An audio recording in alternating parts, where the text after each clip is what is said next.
Go ahead. No, okay. Go ahead. No countdown anymore.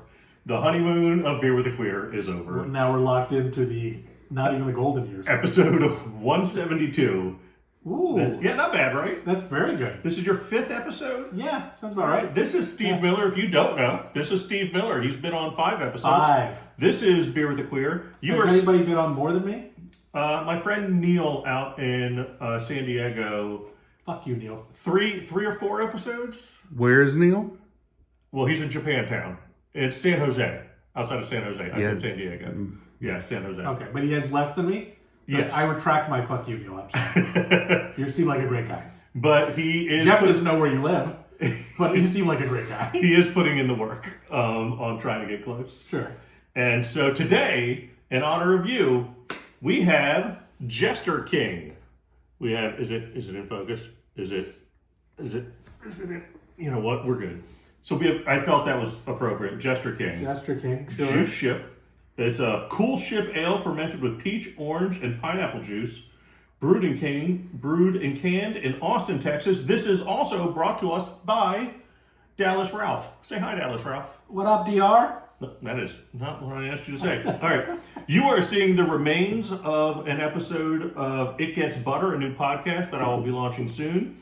Steve was the second guest on there. Second guest should have been first. You're also seeing the remains of a charcuterie plate. Yes.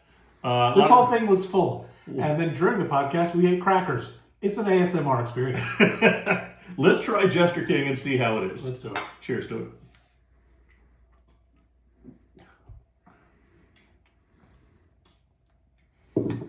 It's a lot of flavor.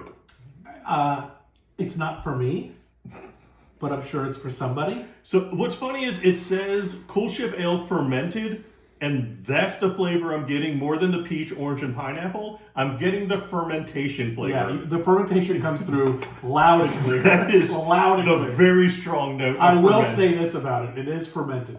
Did it say what style of beer it is? You said Cool Ship Ale? Yeah, Cool Ship Ale. That's not a thing. It's written Nobody's right ever there. said at a bar, I'll have a Cool Ship. I'll take a Cool Ship. What? Which one of Cool Ships you got on tap? You have pilsners, lagers. Cool Ship. What Cool Ships do you have? Oh my God, I'm so old. Cool Yep, Ship well, Ale. You know, the words don't change your age. So, question for you, since this is brought to us by Dallas Ralph, and DR? you have had your experience in traveling for comedy quite a bit. I have, yeah. You've been in stand-up for longer than I have. Yep. Even though we started at the same age, you Yep. are at least a decade in longer than me. Yep. And Funnier. okay. And my question to you is, what is your feeling and experience with the fan / friend of comedy? So maybe I need to describe what fans of comedy are to you.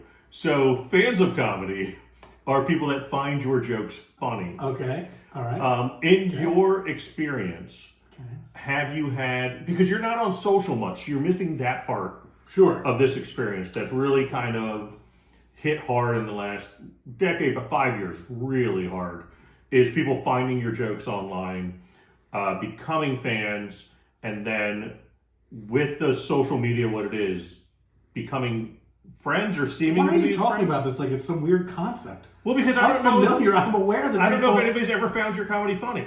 No, but that's what makes me an interesting comedian. I'm like a Cool Ship Ale. Technically- Nobody's ever asked for it. Technically, yeah, exactly. But here I am doing it. Also funny, whenever I watch one of your sets, fermented is the strong note I take Yes, from it. yes. No, so tell me absolutely. your experience. What's the question on having fans? Did I not land Are it? you asking me the question about So- having fans? so in That's the- the conversation you want to have. in What the- it's like to have fans? In the years, do you have any fan interactions that have been fun, that have Okay. been over the line? Have you found that people get Okay. too familiar too quick with you? Well, sure. Yes to all of those things. Okay, thank you. That was a great episode. Yeah. So I've had both positives and negatives, like because I'm a normal human being out in the world. Yeah, I've met some amazing people doing comedy, and I've certainly met people that have become way too familiar, way too fast, and like, oh, thank you, perfect. I've also dealt with some very disappointed people that come up to me after the show and share with me how poorly they thought I did. Also, a couple times in the middle of the show, Like I have a very distinct memory of being at the Riverside Theater, which isn't really a theater, but it's a big room in Vero Beach. Have you played that room yet? The Zone, yeah. Yeah, have you closed that room yet? No. No, yeah, why would they? Yeah. Some of us are further ahead in our career. When was the last time you were there? It was 7 years ago. But I'm doing Less important. I'm doing my set and I hear this couple in the front row talking, and then I realize I can finally start hearing what they're saying, and now I'm obsessing about it, right? And the husband is saying to the wife, he's just not funny. So that was a fun fan interaction that happened actually during the show. But that was great. I have had a woman ask me to sign a body part because she was then going to go get it tattooed. Okay. I did not do this. And then I saw her the next time I performed, and she was very thankful, which I think is fantastic because nobody wants to wake up with my name tattooed on them, my signature tattooed on them, for sure not. No, Yeah, for sure not. yeah. So, and then, I've had a lot of fans, I don't like to say fans, people from the crowd, So give me drugs, which is always great. I like that. I had a guy give me a joint once after the show. I talk about drugs in my act, so inevitably I find my people. And the guy came up to me, handed me a joint. He goes, "Here, man, this is really great weed. I promise it's not laced." So I threw that joint away because there's no way it wasn't laced. He promised. Yeah. But so then that's my question though. So let's say a fan comes out 2, 3 shows, 4 shows they've seen you now. Yeah. At what point do you ever consider that fan a friend now? Do you always keep that line deliberately? No, man. It's just, to me, it's like anything else in life, right? So like you have coworkers, like if you have a day job, like I have to. I have coworkers. I also have coworkers that are friends, and it's just like any other relationship, like whether it's professional, romantic, or personal. Over time, if I see somebody enough times, or we're interacting on social media or hanging out, then yeah, like there was a guy that used to come to a lot of the shows I did in Tampa, and his son was in the marching band with my stepson. So I would see him out and we'd talk and chat, and he was a super great guy, and I would definitely consider him a friend. Why are you so aggressive at me this whole time? Why am I aggressive at you? Let's see. You're terrible at comedy, Steve. You don't know what it's like having a fan. I've progressed way past you. I believe you put me on the back foot. I was also confused if you knew what a friend was. I don't know either of these things. You're not a friend. I know that. And I'm not a fan of yours. Yeah, so we've hit all of those notes. Yeah. All right, so that was, so since you're not on social as much for comedy, Sure. as you should be, and I mean that in a genuinely positive, I think you would find your fan base would get to find you again. Because you don't do comedy as much anymore. Yeah. You are funny, and I think there's funny clips that you can put out and get yourself into that algorithm. I get. Yeah. It's so funny that you do similar things for your job, but refuse to do it for yourself. Yeah, I'm the chef that doesn't like to cook it up. Yeah, it's the cobbler's kids with no shoes. Yeah. Well done on that. Thank you. I just have I believe that social media is causing the moral decay of our not necessarily, but the decay of our quality of life in our society.